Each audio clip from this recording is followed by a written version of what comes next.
You talked about there was a time when death almost came to you, and that particular event was during your time with the Conservative Party, October the 12th, 1984. At it 3 was a.m. in the morning. That's right, the day when the IRA tried to destroy the leadership of the Conservative Party. Just fill a picture in for us, can you? Yes, it was a time when the miners' strike was going on, and we knew politically, I said, I didn't make political decisions. However, I was involved in the circles all the time. But we knew that there was probably going to be a huge demonstration from the miners on the Brighton seafront. And so the police did their research, and they said, do we have any intelligence of any other threat? No. So we agreed, I agreed as the director of the conference and my co-director, Alan Smith, then we will not have extraordinary security precautions. There's no preparations, there's no reason to suspect terrorism. And so barricades were put along the Brighton seafront to keep the demonstrators behind them to give us at least access to the hotel. At 5 to 3, I'd been working the speech with Mother, as we used to call her.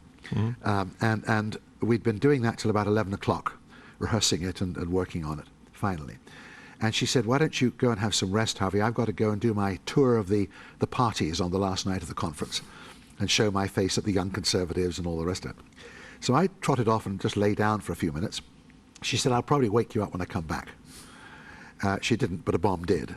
At 5 to 3 in the morning, the bomb went off. I was on the 7th floor of the Grand Hotel, so I went up through the roof of the hotel, down 3 floors, and my body caught on a steel girder sticking out below the 5th floor.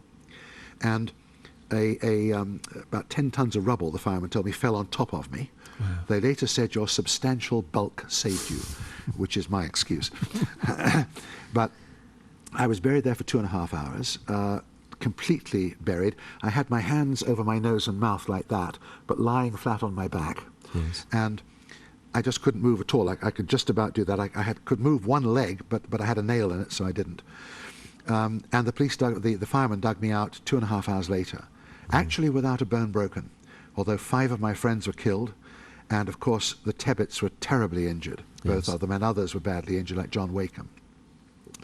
And then that was about, the Tebbits came out about half an hour after me. I was dug out about 2.5 hours later. They were dug out just half an hour after me. And John Wakeham, a couple of hours after that, he was buried in the basement for quite a long time. And they were terribly injured. And I was asked at that time, well, first of all, they said, would I do television interviews? Because I looked dreadful, but I wasn't actually badly hurt. Right. And the hospital said, so you're ideal for television. And so I said, fine. So I stood there kind of with rubble in my eyes, you know, squinting like this. And of course I didn't have my glasses on because they'd gone in the rubble, so I was squinting like this at these sun guns. I didn't realize there were 27 cameras behind me, behind the camera with the light, including all the American ones. And so they said, what did you think when the bomb went off? I said, well, I had no doubt I was going to die. No doubt at all for 3 or 4 minutes I was going to die. I knew I was going to be with the Lord. That wasn't the problem. The problem was that my wife Marlies was pregnant with our eldest daughter Leah and due any moment. And I was very afraid that Marlies would be without a husband and Leah without a daddy. So I was praying for them, but on the way up, that's when 1 John 1:9 came in, because it immediately came to my mind, if we confess our sins, he is faithful and just to forgive us our sins and to cleanse us from all unrighteousness. And I remember hearing myself say, Lord, if I've got any sins left unconfessed, do you mind taking them as read? Because I haven't got a lot of time to go through the details right now. I actually remember myself saying that. And then the thing crashed down, and I didn't know it was a bomb for a while until the fireman told me. I kind of thought that the ceiling had collapsed and under the very heavy rain that was going on. I was taken to hospital and had to show the fireman where the hospital was, sitting up in my thermal blanket, because I was one of the last to be rescued just before the Tebbits, who were much, much worse injured than I was, and John Wakeham, who was also very badly injured. And so I had to show them where to go. Went there, and the interviews then said, what do you think about the terrorists? So I said, well, I think that we as Christians are failing in our task of being the light of Christ in the world, not necessarily preaching it all the time, but being it all the time. Because if we had won more people to Christ, there wouldn't be so many terrorists.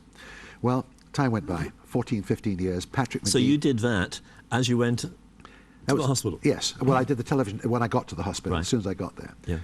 because they said if I would do the television, it would save the reporters climbing in the windows of people who are much more badly injured than I was, like the Tebbets. And anyway, Patrick Magee was caught a year or so later, tried, sentenced to 8 life sentences, 5 murders, 3 attempted murders, was in jail. 1998, 14 years later, I was in Louisville, Kentucky, speaking with some friends of mine in a reconciliation movement in a Baptist church there, and talking about reconciliation and forgiveness. And suddenly God spoke to my heart in a very direct way and said, wait a minute, you're speaking on forgiveness, but you haven't done it. So on the platform, I thought I better say something right now, otherwise I might weaken. I said, I will undertake to go to the man who put the bomb there and to offer him my forgiveness. When I came back, cut a long story extremely short, I came back, I wrote to Patrick Magee, who was in the Maze prison, and said, as a Christian, I write to say I forgive you, but I can only speak personally. I have no right to speak on behalf of other people. He wrote a very gracious letter back. He's a very educated man, Doctor of Philosophy, University of Coleraine, etc., in Ulster. And we began to communicate. We met when I flew over to Dublin to meet him. He came over to our house in the year 2000, or 2001, and sat around the table with us for breakfast. And he's actually a very nice guy. He's not a violent person. He reached a commitment to violence that we would disagree with for spiritual reasons, that we believe violence is wrong, which he knows I believe.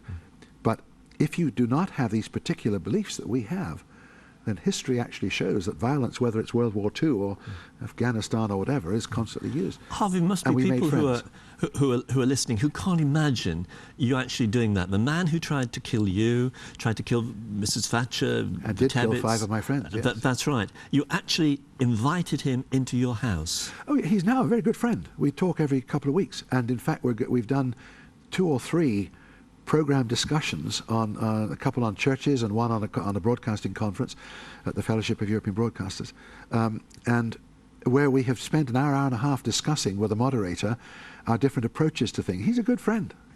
And when he sat around the table, Lani, my youngest daughter, who was born 2 years after the bomb, looked him across the baked beans and said, Pat, you do realize if you'd succeeded in killing Daddy, I wouldn't be here.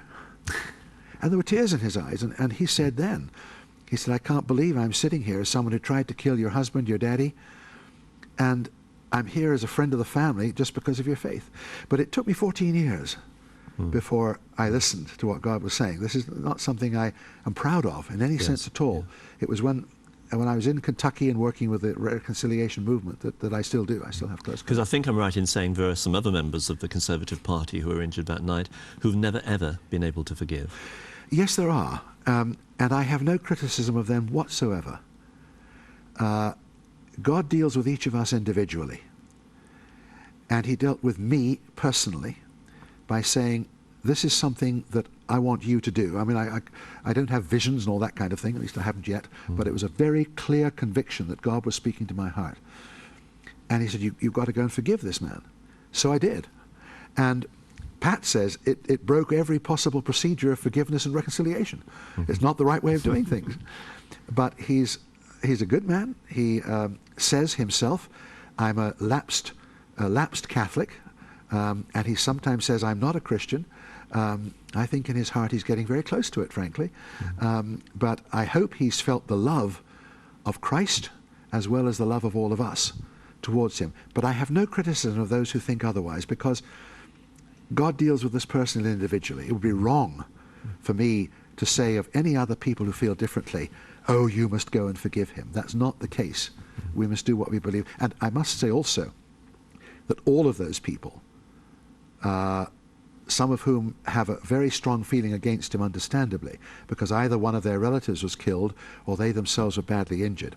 Every one of them said to me, when this became public, which is not for another year or two, said, Harvey, you must do what you think you should do. And they said to the newspapers, we believe Harvey must do what he thinks is right. None of them were critical. They disagreed, but none of them were critical. They're all very understanding and very fine people.